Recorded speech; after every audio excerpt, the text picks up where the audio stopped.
মামা লিটন, তোমার কাছে জোর হাত চাইছি। তুমি রান করো না, কোনোভাবেই তুমি রান করো না, ফর্মে ফিরো না। তুমি ফর্মে ফিরলে কি হবে আল্লাহ জানে। তার থেকে তুমি ফর্মে নেই, বাংলাদেশ দল একের পর এক ম্যাচ জিতছে, সেটাই খুব ভালো করো, জোরে মিনতি করছি। তুমি ফর্মে ফিরো না, তুমি রান করো না, রান করলেই বিপদ বাংলাদেশের। তুমি রান না করাতেই বাংলাদেশ দল ক্যারিবিয়ানদের উড়িয়ে দিয়েছে, সেটাই আমরা চাই। আর তোমার যে ক্যাপ্টেন্সি ফাটাফাটি, তুমি এই ক্যাপ্টেন্সিটাই করো, প্রত্যেক ম্যাচে তুমি কিপিং করো আর ক্যাপ্টেন্সিটা করো। তুমি খবরদার তুমি রান করো না, রানে ফিরলেই কিন্তু বিপদ ঘটবে। আমার কাছেও এটাই মনে হয় যে যদি লিটন রান করে সেই ম্যাচেই কিন্তু দেখবেন বাংলাদেশ দল আর জিতবে না। তো তাই হোক, শামীম পাটোয়ারি রান করছে, রান করুক, জাকির আলী রান করছে, রান করুক। তুমি লিটন তুমি রানে ফিরো না, তুমি শুধু ক্যাপ্টেন্সিটা চালিয়ে যাও। আর বাংলাদেশ জাতীয় দল হলো একটা মানে সার্কাস। সার্কাস এই কারণেই, যেই ক্যাপ্টেন হয় সেই রান করতে পারে না, এটা হলো সব থেকে বড় ব্যাপার। নাজমুল হোসেন শান্ত ক্যাপ্টেন ছিল, সেও রান করতে পারছিল না। এরপরে লিটনের হাতে দায়িত্ব দেওয়া হলো, সেও একই অবস্থা। তো যদি রান না করে যদি দল জেতে, সিরিজ জেতে, তো এটাই তো ভালো। তাহলে লিটনের রান করার দরকারটা কি? একটা প্লেয়ার নাই, রান নাই করলো, তাতে সমস্যাটা কি? ওয়েস্ট ইন্ডিজ এত খারাপ পর্যায়ে চলে গেছে।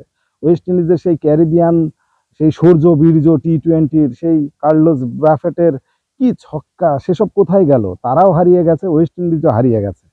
কি একটা অবস্থা! আজকে তো 130 রানের টার্গেট ছিল, ছোট্ট একটা টার্গেট। সেই টার্গেটটা চেস করতে গিয়ে একেবারে পাতলা পায়খানা করে ফেলে দিল, একেবারে পেটের ভিতরে পায়খানা করে ফেলে দিল ওয়েস্ট ইন্ডিজের এইসব তাগড়া তাগড়া জোয়ানরা। এত এত খেয়ে, এত এত লম্বা লম্বা চার ছক্কা মেরে তাদের কাজটা কি? কোনো কাজই তো ঠিকঠাক মতো করতে পারলো না। মানে কি বলবো আসলে, এই পরাজয় ওয়েস্ট ইন্ডিজের দর্শকরা মেনেও নিতে পারবে না।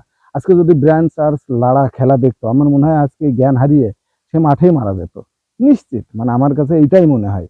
মানে ওয়েস্ট ইন্ডিজ কি পচানোটাই, মানে কি পচানোটাই পচলো গোলে, মানে পচে গোলে এত গন্ধ বেরোচ্ছে যে সেই গন্ধে আমার মনে হয় যে ওয়েস্ট ইন্ডিজের কার্টনি অ্যামব্রোস, ইয়ান বিশপ, এইসব এইসব লোকজন মাঠে না আসাই ভালো। এইসব লোকজন তো এইসব গন্ধ সহ্য করতে না পেরে বমি করতে করতেই মারা যাবে। আর বাংলাদেশও বলিহারি। ওডিআইতে তোমরা ধবল ধুলাই হয়েছো, মানে সবগুলো ম্যাচ হেরেছো, ভালো কথা, তার প্রতিশোধ এইভাবে নিতে হবে?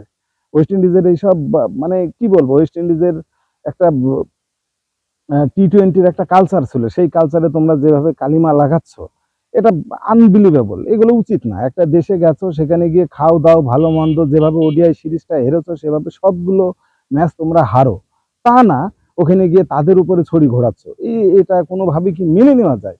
না না, আমি বাংলাদেশি বলে বলতেছি না, আসলে ওয়েস্ট ইন্ডিজের জন্য খুবই কষ্ট লাগতেছে আমার, তাদের জন্য এক বালতি সমবেদনা। যে আসলে আমাদের কোনো লজ্জা শরম নেই। আমাদের যদি লজ্জা শরম থাকতো, আমরা তোমাদের সাথে এই ব্যবহারটা করতে পারতাম না। আমরা সরি, আমাদেরকে ক্ষমা করে দাও।